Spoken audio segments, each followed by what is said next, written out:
making more space for kids to be who they are in education. Totally. However, I can't change that overnight. Right. So one of the things that I really focus on, and I encourage parents to focus on, is see the boy in front of you. See your boy. See who he is.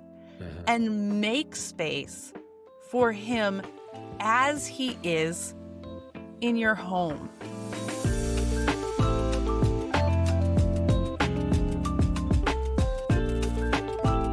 Welcome back to Raising Men. Today, I'm thrilled to welcome Jennifer Fink, a prolific writer whose byline has appeared in myriad publications and a mother of 4 boys whose everyday life is obviously anything but quiet.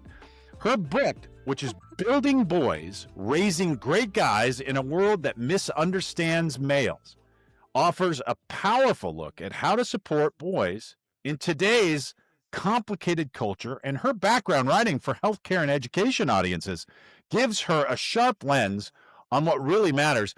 Jennifer, thank you so much for joining us. Welcome, and I can't think of a better, more suited topic than your book, Building Boys. I am so glad you're here. Thank you so much. You know, they say write the book that you need. That's basically what I did. I wrote the book that I wished that I had probably 20 years previously. Well, thank you so much for doing it. And I am so excited to talk with you today. Now, you've been writing since 1998, and you're raising 4 boys. And I can imagine what that's like. My mom was in the same situation, although we're limited to 2, and it's a boy and a girl. Tell us a little bit about your journey and what drew you into writing about boys and parenting, and how becoming a mother of 4 shaped your voice. My oldest son was born in 1997. I started writing in 1998. Those 2 things are intrinsically linked. I can imagine. Intrinsically linked. My background is in nursing. So that's what my actual degree is in. And that's what I was doing when he was born. But I had always enjoyed writing. And I didn't know until afterwards that most nurses, when they graduate and they start working, they don't miss writing papers. That is not normal for most nurses. I kind of miss that aspect. Interesting. Yeah, I kind of miss that. And then, as you know, as anybody who has children knows, especially that first year, you spend a lot of time just trying to keep them busy, trying to fill the hours, trying to not go crazy with boredom. And so one particular day I had him in the stroller. We had walked to the library, something to do, and I'm looking at the books on the shelves.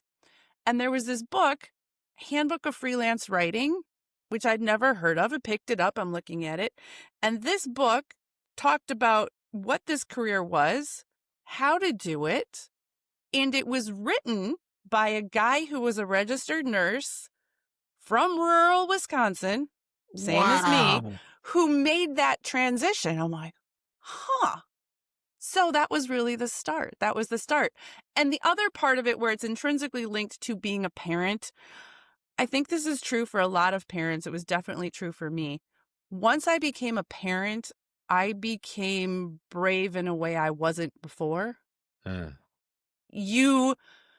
You realize that you can do things and you are willing to take a stand on things in a way that I didn't have that kind of strength before. And so it was, I'm doing this for my kid. Maybe I can do this for myself too.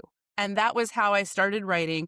I initially started writing for nursing magazines, Write What You Know. That's where I was in the world. Yeah. And how the writing about boys came about is I was trying to survive and understand my own world. I had 4 brothers. I have 4 brothers. I have 4 brothers. I have a sister.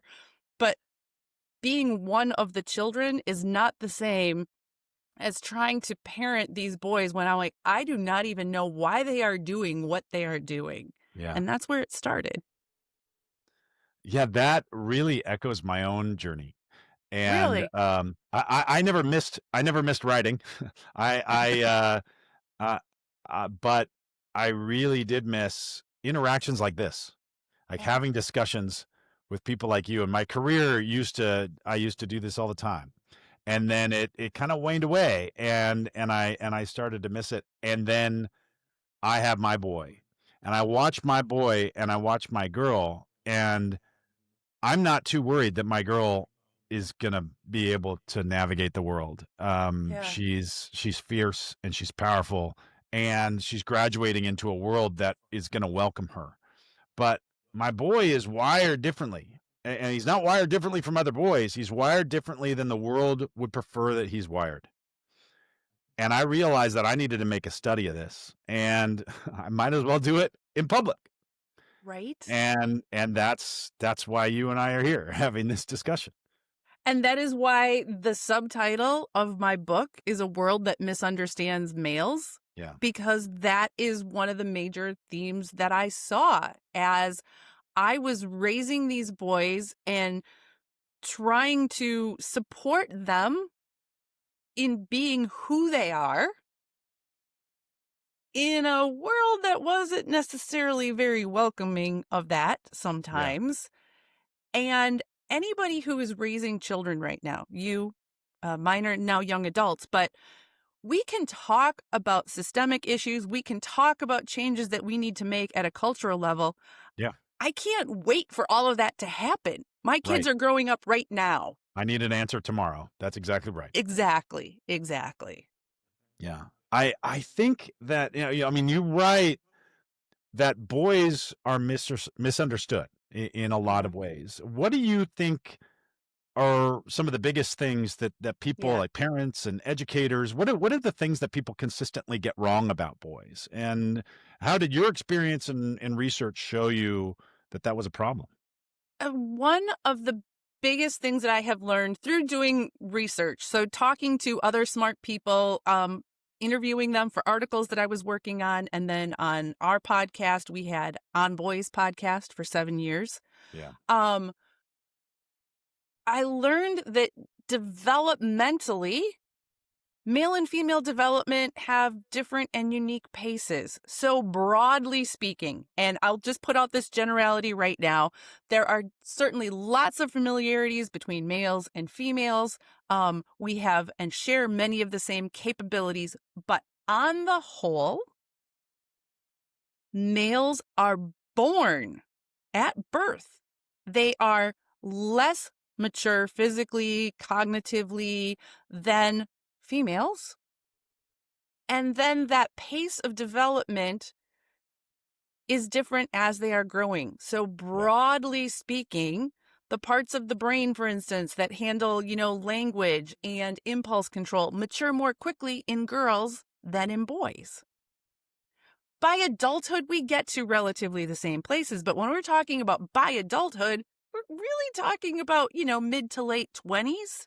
Right. And your path is pretty much defined by then. I mean, it's been Right. defined by the way that your teachers have interacted with you and how well you did in college and how well you did in high school, how well you did in elementary school. And that's scary. So when you are looking at, a 4-year-old boy and a 4-year-old girl, a 5-year-old boy and a 5-year-old girl, think about preschool, think about kindergarten. There are distinct differences that are developmental. And yes, some boys are ahead, some girls are behind. But asking them to do the same things and expecting the same outcomes isn't really fair. And if Yeah. if educators and if parents don't understand that, then it's very easy for the boy to become the problem. Right. And when boys start getting the message that there's something wrong with them, that they are the problem, it's really, really easy to check out. It's really easy to think, no, this place is not for me. Right. Right. And And and as they get older, it's really, really easy for them to seek out affirming, yes. some sort of maladaptive affirming um kind of ecological niches where, Yep. that might not be that's not necessarily healthy either. If the only places that are Right. telling them that they are good and wanted and and that they can be themselves are places that aren't healthy, well, guess what? They're going to go to unhealthy places. Yes, yes. One of the other things where I see a misunderstanding, and I personally think that it is born out of good intention. over the time that I've been raising boys, so my oldest I said was born in 97, the youngest was born in 2006. I was actively raising teenagers Mhm. and tweens during, the Me Too era. Yeah. Crucial time in our history Yeah. collectively, a really important time to look at, hey, we've let some behaviors go that we shouldn't have. This is harmful. This is Yeah. not okay.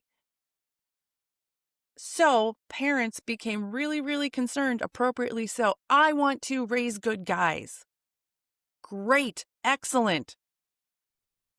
But then in practice, sometimes that means we're freaking out about things that I don't think we need to freak out about. Because when a little boy acts violently, Mhm. when he picks up a stick, when he turns something into a toy gun, this does not by definition mean he's on the path to being a mass shooter. That's right. When he says something stupid and sexist and uses language that we're like, oh, you got that from the manosphere, you're going to be a bad. It's not necessarily true. Right. We tend to overreact sometimes based on what little boys are doing because we're afraid they're going to become big men doing that. And that path is not clear. That doing this as a boy does not mean you are going to become this as a man. And Shaun, you can probably talk to that even better than I can because you were a boy. Yeah. Not only that, I was very experimental as a boy. I tried all sorts of crazy shit that, frankly, that I am not proud that I did. And I remember thinking, "Oh, I'm gonna try this and see what happens." And I can see that happening in my boy, and I want him to feel free to do that, but I also want him to understand that, um, that he needs. So I'll give you a story, Yeah. that happened about a year and a half ago. He was in school, pre-K, Okay. and he had a buddy. And he and this buddy would just get up to all sorts of mischief in school. And one day, I heard from the teacher. She said, "Something very concerning happened today." And I said, "What Wait, happened?" we have to pause right there, Shaun. Yeah. Parents, if you have a boy, you are going to have multiple phone calls and emails that start with that phrase. Something It concerning felt like it happened was today. weekly. When he was in Yes. pre-K, he had a very difficult time, like, adjusting. And, yes, I felt like I was in the principal's office once a week. And so this is one of these cases, and the teacher said to me, she said, "Lake was slapping himself in the face hard enough to leave a mark today." And that was very concerning to me. And I picked him up from school, and we were walking. We live close enough to our school to walk in, so it's a nice little time that we have together. Yeah. We were walking home that day, and I said to him, I said, "Hey, I heard from your teacher that you were slapping yourself in the face really hard today, hard enough to leave a mark." And he kind of laughs. He goes, "Yeah, yeah." He says, "Me and Dennis, we were frustrated at ourselves for not getting the spelling words right. And so we thought this is a way to punish ourselves for getting it wrong. And so we'll just slap ourselves in the face whenever we got it wrong." And I was like, Okay. "Okay." And I thought for a minute. I couldn't. I I really admired the ingenuity of this approach. And, frankly, and I said, you know, "Here's the thing. It's your body. You can do whatever you want with it. I don't want to see you hurt yourself, but it's your body." I said, "But I need you to understand that slapping yourself in the face like that freaks people out, and they Perfect. get the wrong idea. Perfect. So just think about that." And he goes, "Huh, okay, I'll just do it at home then." As far as I know, he never did it again. But it really threw me for a loop. I was like, how do I reinforce the overall strategy Yeah. while also giving him the boundaries of understanding the way the rest of the world, your brain is not working the way the rest of the world wants it to work. And Yeah. that's actually a really good thing. But you also need to understand, you need to be a rational consumer of what other people expect so that you can do, if you want to do the wrong thing, you're doing it on purpose. And that's fine. I think It's you handled tough. that so beautifully. And this is part of the fun of raising boys. If you are open to it, if you can let yourself be open to it, because I got to tell you, as somebody who grew up as a girl, Yeah. that never occurred to me as a study technique. Right. Ever, ever, ever, ever. Like the boy brain and the things that come up are just endlessly fascinating to me. Yeah. And the fact that it made perfect sense to him and his friend. Yeah. And hidden behind all that, already in pre-K or transitional kindergarten, they knew, well, we can't hit other people, Yeah. right? They knew that. Yeah, We we're can't hitting do each it to other. each other. Right. Yeah. We can't do it to each other. We have to do it to ourselves. So Right. this makes sense. Yeah. And I think you handled it so beautifully Oh, because, thank you for that. you had this input from the teacher and you didn't bring it up in an accusatory way, in a you're doing something wrong way. It was, hey, I heard this from your teacher. What is this all about? Yeah. Tell me about it. Yeah. And I've learned over time that the teacher's word isn't gospel. She's got, 20 kids running around. It's chaos Yeah. in there. She doesn't necessarily see what's going on. And the boy does. I mean, he knows what the deal is.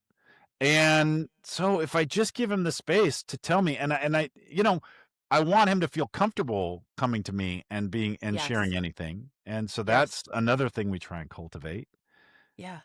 But I'll get a story from the teacher and then I'll get a story from the boy, and they're not reconcilable. And then I'll ask him, I'll say, oh, well, this is what your teacher said. Can you help me get to the bottom of it? Yeah. Yeah.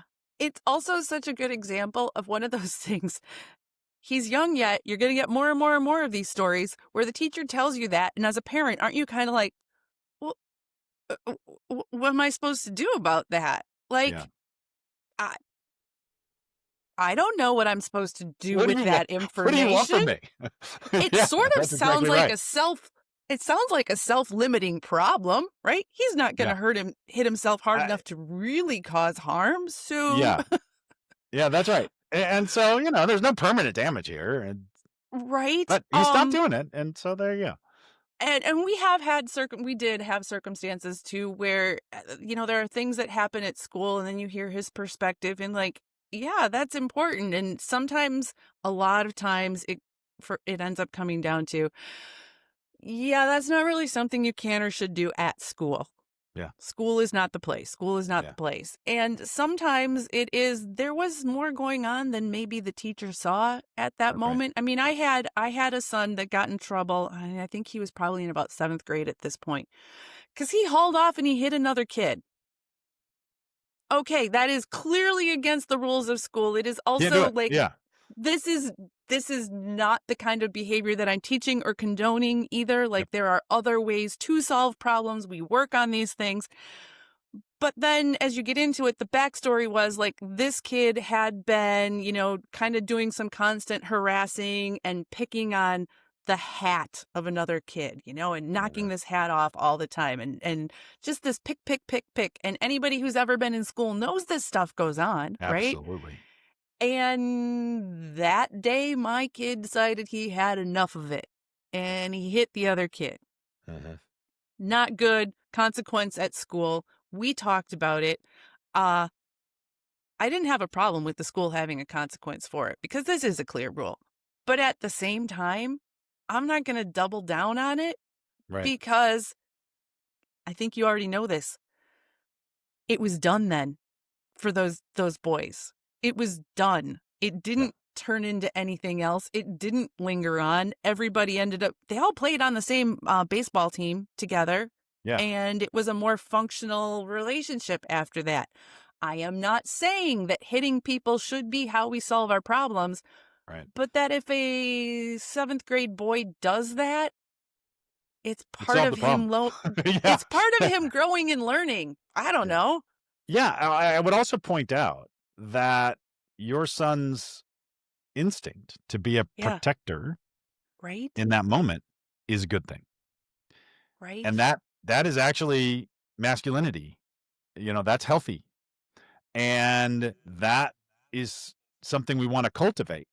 And so the game there, the tension is, how do we cultivate your instinct to be a provider, or your instinct to be a protector in that Protector. circumstance, with the fact that it is forbidden to hit people.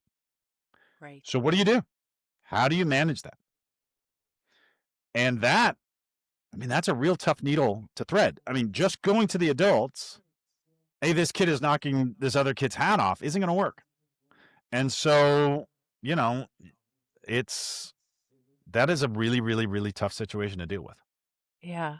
I'm curious, what would you have done, do you think? Now, you're not this far in your parenting, right? You haven't had all those stages up to it, but I'm curious what your instincts are. I had a similar situation. Well, so not actually, kind of the opposite situation where my boy was at the park, and he and his friends were playing a game, and there were some girls that were kind of messing with him, and not like, they were actually probably flirting in a sort of way that was not really recognizable as that. Right. And my boy kind of menaced this girl. And my boy is very big. He is 6 years old, but he's probably the size of a 9-year-old. He's very, very Okay. big. And so he, like, looked at this girl and gave her this face and menaced her, just like, "Ah," and growled at her. And she cried, and she she went to her dad and cried. And I flipped my top, and I called out to him, and I told him to come to me, and he came to me, and I said, "Listen, I saw you menace that girl, and we do not menace people." I said, "You are a protector. I Your love it. role is to make people feel safe. And that girl did not feel safe, and she did not feel safe because of you. That is not, we do not do that. We're the opposite of that." And um and he was very upset. He gets very, very upset when I get crossways with him like that. And it kind of ruined the day, really. But I felt it was really, really important to nail that down. And in the case of what you were talking about, like, I suspect that I'm going to have to deal with this. He does view himself as, he recognizes that he's bigger than all the other kids, and he Yeah. recognizes that he has a role to play there. And I think that in that circumstance, I might have sat him down, and I might have said, what happened here? And he would tell me his side of it. I would say, what could you have done? What do you think Yep. you could have done in the fullness and in retrospect? What do you think you could have done to solve that problem in a way that didn't involve actually hitting this other kid? Yeah. But my guess is he would say nothing. It was the only choice. They're like, well, that's something we need to think about. And the fact is, there are circumstances where if that's the only choice, maybe that's what you have to do. But frankly, it's really never okay to hit people first. And Mhm. if you're Mhm. defending yourself or you're defending somebody else from actual bodily harm, then it's appropriate to use force like that. But I mean, he was just messing with the kid and knocking Right. the kid's hat off, and that's approaching the line, but it's not over the line, I don't think. So, that's something we need to think about. But man, I don't, you know, in my heart of hearts, I feel like your son did the right thing. And that's where the tricky part comes sometimes, right? Yeah. So you have the conversations, and that after reflection and sharing of your values, I think, is so important. Yeah. And parents, listen, we are doing this all in real time, right? Yeah. Our kids are acting in real time. We are acting in real time. You did not expect ever that you were ever going to have to say to your son, hitting yourself in the face freaks people out. You're not prepared for this. Ever. We're we're all doing it in real time, but when you can Yeah. have those conversations and reflect on it without demonizing what they have done, you can Right. share your values, you can share your family rules, school rules, community rules. I love how you are defining for your son already that, your protector role is to make people feel safe. Yeah. That is such a boy-friendly, easy to understand language that can be applied in lots of different ways. So, all of our kids are going to do stupid shit. All of them. Doesn't mean they're a bad boy, doesn't mean they're going to become a bad man. It Right. means that we have we have these opportunities for these discussions, and over time, we continue to share our values, our expectations of them, help them think about what are some other ways we could handle this. And most people, even if we are not having these conversations with our sons, I think we should, but even if we're not, most people are not going to be handling things at 45 the same way they did when they were 11 I know. or That is 12. actually a really difficult thing to get into our heads. For me especially, I tend to see 2 points and then I draw a line across those 2 points and then I behave as if we're at that extension into affinity. And it's so like I don't do things the same way that I did when I was 10. No, I've learned no. so much since then. I think from this perspective now, having young adult children and having done so much of that worrying and forwarding projecting, it's one of the most harmful things that we as parents do to ourselves Yeah. and then ultimately to our kids. Because when I am reacting to a seventh grader or a 5-year-old based on what I think this behavior might look like when he's 25 or 45, ignoring the fact that there's a lot of brain maturation that's going on in between, that's not helpful for him. And it's really, really not helpful for me because it puts just all of this pressure on it. And Yeah. because I have 4 children and I got to see them go through these developmental stages, at a certain point after the first one, I'm like, oh, so like 13 to 15 is just kind of a really crappy time Yeah. and things get better. And sure, some of that is parenting, but some of it is they just grow up. Mhm. Yeah. I think, I mean, it feels like we can control them and it feels like we're sculpting them, but we're not. We're tending to a Right. garden and they're going to grow how they're going to grow. And I have to remind myself of that all the time. And I just have to make sure that the right water's there and the right, you know, fertilizer is there and and that, the garden is contained and there's no predators in there and all of that stuff, but that's really all you can do is create the environment. It's terrifying because we Yeah. all want to think as parents that if we do the right things, we will get these good outcomes. Yeah. We want to think that. But we also know people who did all the right things. And guess what? Stuff still happened. Yeah. You can be a great parent and you can still have a kid who makes a really bad choice. You can be a great parent and still have a kid who struggles with addiction. All of these things are true. And it's terrifying to realize that. And we kind of do have to push it aside a little bit, I think, to get through our day to day lives, because if you dwell on that, well, that can feel pretty hopeless too. And that's not helpful either. Yeah. I feel like your sons, you know, were coming of age at a time that was where the pendulum was really, really far over in one Yeah. direction in a way that probably felt really excluding to them. Yeah. They felt that. And I think that there's a lot more awareness now that that's not healthy, that we need to have a holistic vision, that um wanting to be there and help women and girls is not mutually exclusive with helping men. It's not it's not we're not opposed to each other. It's about it's about cultivating kids. And I think there's a lot more awareness now, but when you were dealing with it, I don't think there was. How do you feel No. like society is changing, and I mean, do you think that it's getting better or worse, and how? I feel like there's much, much more acknowledgement of the issue right now. At least now we are collectively having conversations and bringing to the forefront, hey, boys, broadly speaking, are not doing as well in school as girls and Yeah, haven't been for a long time. And this is a problem. And when it was a problem for girls, we took some action. And look, we had these great outcomes. Maybe we should yeah, think about that. yeah, We are talking about the fact that the vast majority of suicides across all ages are male.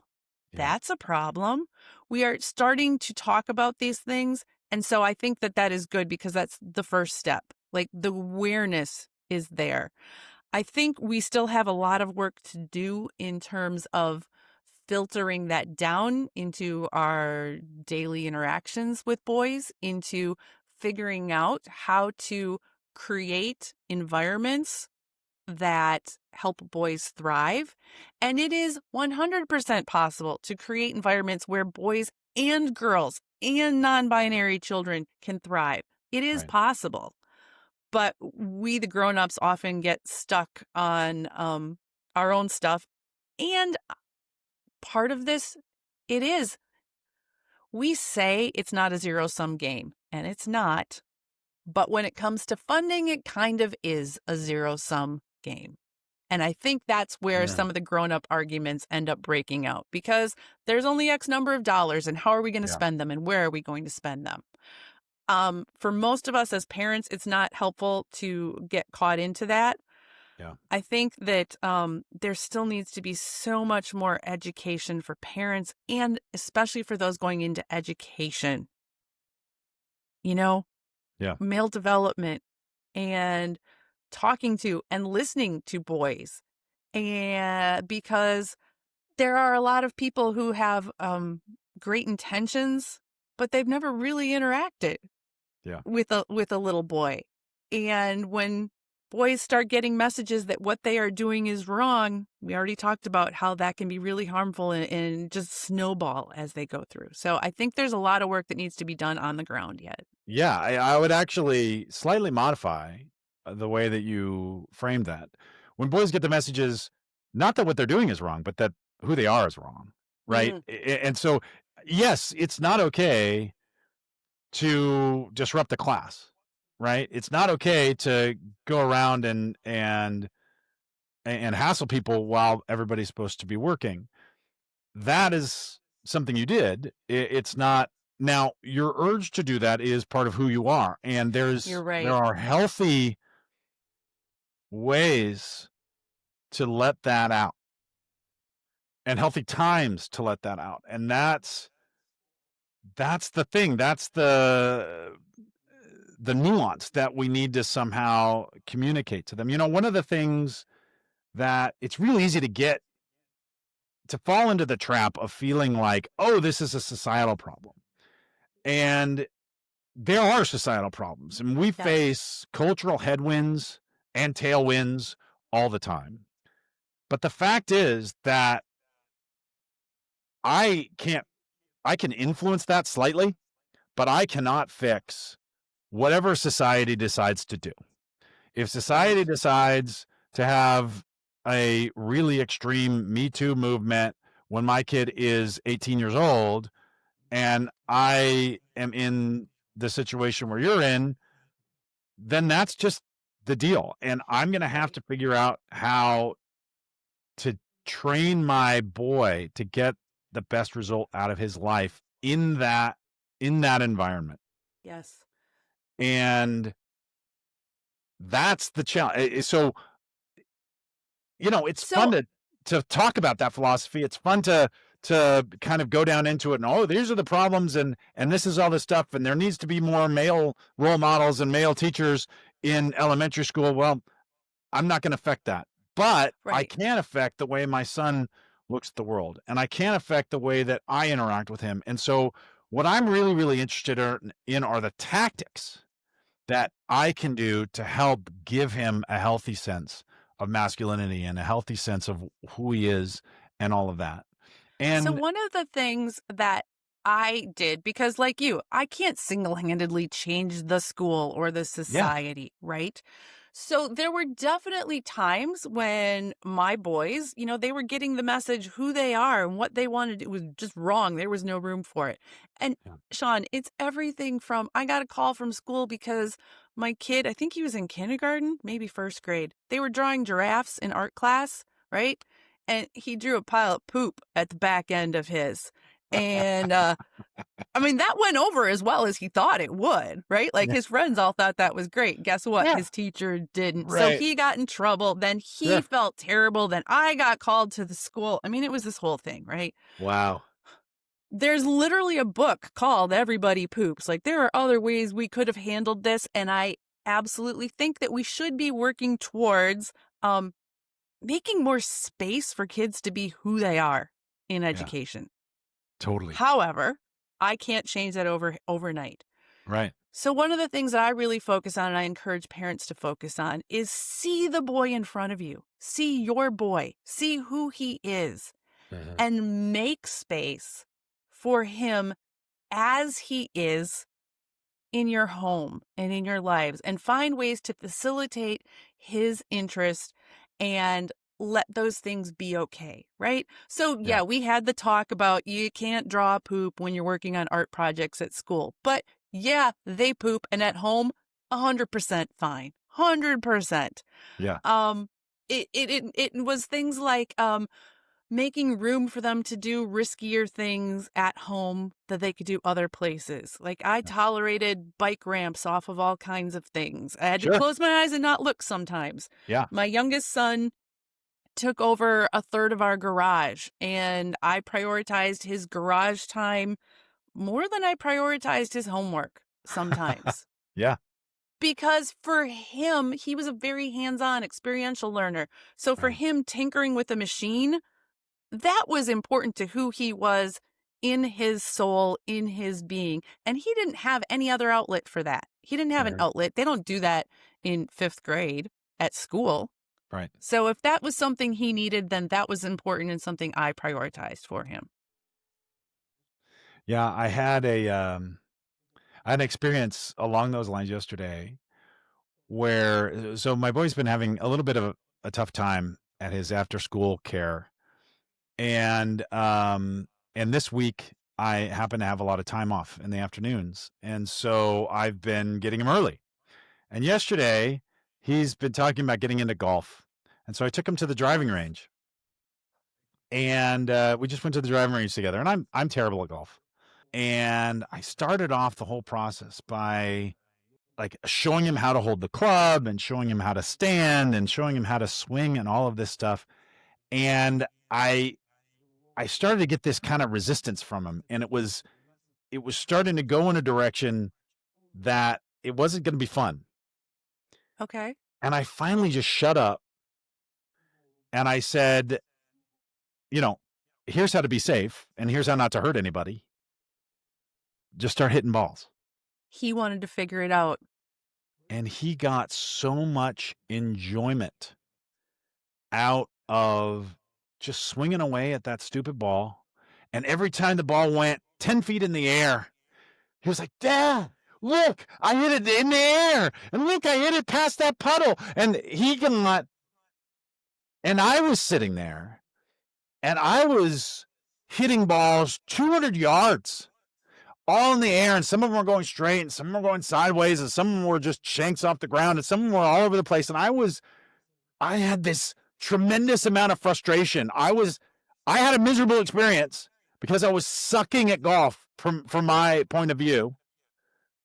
And yet the ball was going crazy, and he was binging balls all over the place. And some rolled in the grass, and some bounced off went all over the place. And he had more fun than I did, way more fun. And it's Yeah. just because he was just doing his thing. I And I love had to that. let go, and I had to, like, just completely not worry about the outcome here for him. And now he's got a passion for it. Oh my gosh, what a great story, and I'm sorry that it was unpleasant for you in the moment. It was Uh, hard. It was hard to yeah. let go of him. It was hard not to try and get him to get the result, and then but golf is just a miserable experience for me because I'm bad. But there's so much that, like, we as adults think we know how to do, and yeah, we Right, do know how to do a lot more than our kids do just by virtue of being in the world longer. right. It's hard when they wanna try and figure something out, and we're like, "Yeah, but I just let me." I Yeah, love that you recognize, "Okay, this is becoming stressful and it's threatening to go sideways, so I'm gonna just step back for a lit," and it was hard. yeah. It was hard, And but then you were also he able got so much more to see enjoyment the out of it joy. if yeah, if we'd done the other thing. And you know what? Maybe he'll get the fever and he'll love playing golf and it'll be amazing. Or maybe he won't and it'll fizzle out and he'll find out that it's pretty hard Yeah. and he won't like it. Well, that's fine. Yes. Yes. And he will either, through his own motivation and his experience, decide he wants to go further. And you know what? After he messes around a while, he might be like, hey, Dad, how do you hit it so far? Yeah. He might ask, he might not, and you can follow his lead. Yeah. It Many of us weren't parented that way, following their lead, watching them for cues, but I think it is much more effective and more pleasant when we stay attuned and we're kind of watching them for clues. Think of it as Yeah. a dance, right? How you watch one another and adjust. Yeah. Yeah. And I'll tell you, that does not come naturally to me at all. I really have to struggle to do it. I have to remind myself to do it. And but when I do, it's a really great experience. And when I put him Yeah. to bed that night, he said that today was one of the best days of his life. And that's, I mean, what else do you want, right? I have a story. This was from a number of years ago. I live in a small town, rural Wisconsin, and it is as picturesque as you think sometimes. Yeah. We have this 4th of July tradition where, the fireworks are up at the ballpark. First, the Legion team plays ball, the teenage kids play ball. Right. And then the lights go down and there's fireworks. Then after the fireworks, the lights come up and all the kids like run on the bases. Like it's just Oh mayhem man, and it's how cool. fantastic. Yeah. And this was my youngest son was probably 9-ish at the time, maybe. And, there are lots and lots of kids of all ages, going from maybe 3, 4 up until, early teens running the bases. Yeah. And I look, and my son is army crawling between the bases. I'm talking down there on his belly, dragging himself. I'm like, Yeah. what is he like? I'm worried he's going to get stepped on, all of these things. Also, I'm fully aware that I have to take this dirty child home and then, get him in the tub and all these things before bed. But I just kept watching and he rounded first and then he rounded second and he's still going and other kids are just running around him. It is amazing how other kids, do this. And once he rounded third, it dawned on me he's trying to get all the way around Yeah. this way. I Yeah. have no clue why. Like, why would a person try and do this? It makes no sense. But he did it. He rounded home, and one of his friends was there, and they celebrated like this kid just won the Olympics, right? Yeah. Like, it clearly meant something to him. And he came over, and he is as filthy as you can imagine. I mean, we're Right. talking ground in dirt everywhere. And, I let the whole thing happen and we get home later and I have a blog post about this that I wrote, which is part of why I remember it. And I can share it with you if you want to share it with your Yeah, listeners later. we'll put the link in the show notes. Yeah. And, I kind of asked him about it and he felt so proud. And he talked about it later in his bath too. And he said something to the effect of how, again, something like best day and a great experience and that'll be a good memory.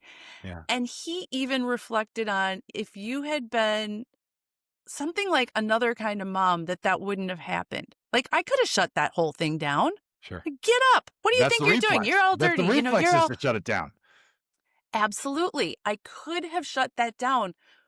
but I let it happen because I could see in that moment, I didn't understand it, but I knew it was important to him for some reason. So if it's important to him, Yeah, he's getting something out of it.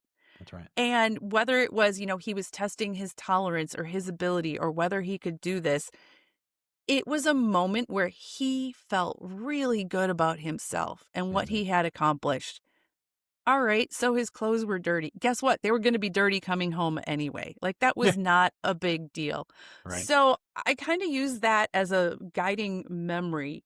Even if we don't understand what they're trying to accomplish and it looks foolish to us, Yeah. if they are really into it, they're getting something out of it.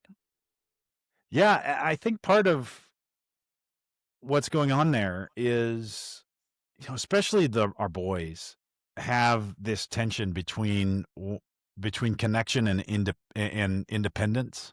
Yeah. And so they want to feel that connection, but then they want to assert their independence. And it seems to me like what he was trying to do was assert his independence from the whole crowd. The crowd is doing this running thing, and I'm going to do this crawling thing. And part of what felt so good to him is he succeeded. He is he did something unique, like Uh, truly unique in all the world. He did something truly unique, and it's actually really tough to find places where that's true for any of us. yeah. And I I get that. really I appreciate get that that. framing. That's not a perspective I've had on it before, Mm, but I do see, he's now 19. yeah, He has been more comfortable than a lot of people I know blazing his own path, going his own way. Yeah. going his own way. And here's the ugly truth about it Yeah. is you could force him into a track and it Yeah. might even work. He might do the track that you want him to do. But then he's going to figure out another way, a maladaptive way to Yeah. assert his independence. And that is really what you don't want. You'd Right? much rather have him do it that way in this kind of healthy out front and talking about it way, as opposed to getting into gambling or porn or something that you don't even know Right. about. Right. Absolutely. And all of those things are so ubiquitous and easy to access right now. And so much more now. And it's terrifying. It's terrifying. Yes. Yes. I mean, our generation and those before us, you had to really, really try That's right. if you wanted to gamble or if you wanted to look at porn. That took some effort, that took some doing. Uh, and now they're not even necessarily looking for it and it just shows up there on It's their phone. wired into your brain practically. It is just out there on the phone. And Yeah. that is not it is a scary thing. And so and whereas we used to be able to rely on the kind of gatekeepers to keep them out, you now have to instill that discipline before they even have a prefrontal cortex. You have to Yeah. somehow instill the discipline about, this is what's healthy and this is what's not healthy. It's a real challenge that we face in this modern world that just did not Yeah. exist before. And there's going to be a lot of heartache while people try and figure it out. Yes. Yes. Because the forces aligned against us have really, really, really deep pockets and there's a lot of profit to be They made. make a lot of money. Um, They make a lot of money sports gambling, and they're not trying to, they're no, it's not like they're out to try to mess up your kids. It's just a no, side effect that they don't care about. they don't care. Right. Yeah. Right. I don't have any great or easy answers, but I do know that it is on all of us as parents and concerned adults. Yeah. We have to have these conversations with our kids Yeah. earlier than we want to and more times than we want to because this is the world that we're all living in. Yeah. That's so true. That's so true. Well, Jennifer, before we wrap up, I like to ask every guest the same question. And that is, if you could distill everything we've talked about or in your book into one guiding principle for parents raising boys, and maybe it's something you try to live by yourself, and it doesn't have to we don't have to distill everything, all of your wisdom down to one, but give me one operating principle that you might that you think about or that you've tried to live by yourself or that you would like to share with the audience. I really think it can be as simple as look at the boy in front of you. Look at the boy in front of you and facilitate his interest. Look at the boy in front of you and facilitate him in growing. I I we think that we is over the perfect sentiment. we overcomplicate things so Yeah. much. And yes, there's all these things. I have to pay attention to porn and think about gambling and think about how he acts at school. Look at the boy in front of you and respond to that boy. Yeah. Yeah, I think one of the things that it's a temptation that I think fathers have is we almost want our boys to live the life that we would live if we were them. We want them to have achievements that we wish we had. And I think that is maligned as trying to live through our sons, and I'm sure that happens. I feel that pull, and I have a great life and I'm proud of it, and I don't feel like I have to live through my son. But there are things that I wish that I had encountered earlier, or things that I Yeah. wish that I'd figured out earlier that would have been so much more powerful for me. And I look back and, man, I wish I'd done this and I wish I'd done that. And I want him to not have to go through that and not have to Yes. have those experiences and the negative side of those experiences. But the fact is that the negative side of those experiences is just as formulative as the positive ones, maybe even more. Right. And so you need him to. You need him to go through. You need him to figure it out himself, because figuring it out for him doesn't exercise the muscle. And he will resist it anyway. Yeah. You just learned that with Because golf. he's trying And to that's a assert his little independence. tiny, tiny So little thing. give him a way to assert his independence in a way that is healthy, right? Right? Yeah. I've never been a father, obviously, but that tension and that wanting to spare them some of the pain that we have gone through, Yeah. I've definitely felt that. And Yeah. they have pretty soundly rejected those offers all the way along. They are bound and determined to make their own mistakes and learn the hard way. And it can be crazy making. Yes. And at the same time, I have to remind myself, I cannot expect them at 20 to have the kind of wisdom and perspective that I didn't have until I was 35 or 40. That's right. Like, there's not a shortcut to that. Yeah. So you have to let things happen Yeah. and be there. You mentioned connection. The connection is the most important thing. They're going to screw up. You're going to screw up.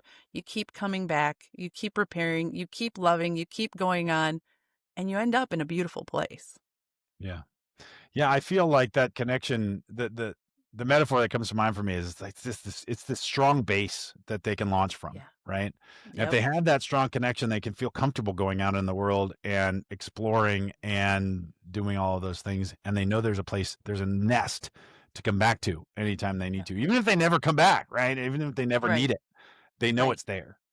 Right. And so, yeah, that just, you know, a lot of it is just being present, I think. It And is. strangely, it's easier to do all of the other things than it is just to sit down and be present and listen to what they're trying to tell you. Well, because sometimes what they're trying to tell you seems so stupid and dumb and irrelevant in the moment, right? Like if you've got a kid who's super into Minecraft and he's trying to tell you all about his Minecraft world, like my brain just goes blank. It's This very is hard every for me to morning for follow me. that along. This is every Yeah. morning for me. He's watching Minecraft videos. I let him do it for an hour a day. And he would watch 18 hours of Minecraft videos if I let him. And my wife and I had a conversation about this, that very thing this morning. And like, she says to me, someone needs to explain to me how is that is remotely beneficial to him. And I said, I don't have an answer for you.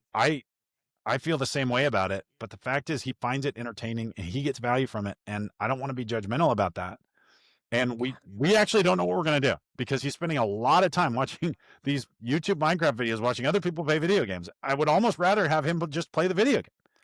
I know that it was mystifying to me when the world happened, where like now they're starting to watch other people doing the things, but they kind of learn by doing that. And it is feeding a part of their brain. And yes, limits on it is important. And I mean, this is probably me trying to make way too direct of a line, But Sure. my youngest son, he played a lot of Minecraft. He watched the videos. He did that. I mean, he's laying blocks and building patios and walls for people now. And it's not a direct, he learned that from Minecraft, but He engaged his passion. I'll guarantee you he engaged his passion and was able to recognize the passion. And that what a yeah, that's such a powerful statement. It was the beginning. It was the same thing for me when I was 13 years old. I was so into video games. I loved video games. That led me okay. into a career in electrical engineering and programming for computers, and it's been See, tremendous for me. And my I father think that just thought it was the stupidest thing in the world. I think that is so important to talk about video games specifically. One of my brothers is a video game designer. Yeah, Well, now he teaches video game design to high schoolers. nice. And Oh, certainly cool. we were, the earliest iteration of video games. He loved two things growing up. He loved video games and he loved sports.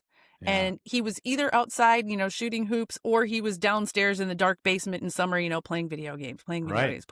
and it looks like a complete and total waste of time. That's It right. does. But he was also subconsciously learning, how do these games work? Mhm. What Me makes a too. good game? What's the Yep. storytelling? What's all the first video games he designed were sports video games. Yeah. So, not every kid who plays video games is going to have a career in video games, but there are a lot of applicable skills, and this is something I've written about too. Yeah. When we write off our boys' interest and kind of let them know that we think it's stupid, that's hurting them. Mhm. It's hurting them. And they already get enough messages that say who you are and what you're interested in is wrong. That's right. So I think we have to do our best to try and see things through their eyes. I do too. And even if we don't understand it, recognize that it's important to them for some reason. So how Yeah. can I live with this? How can we make Yeah. space for it? Yeah.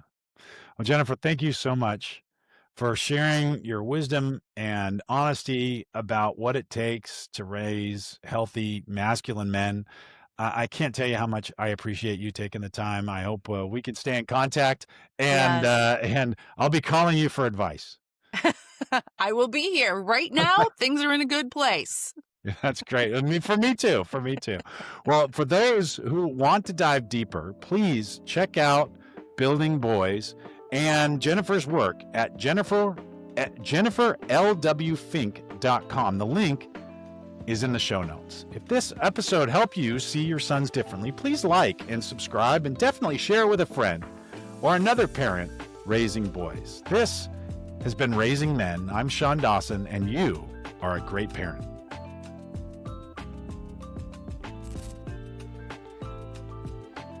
Raising Men is produced by Phil Hernandez. This episode was edited by Ralph Tolentino.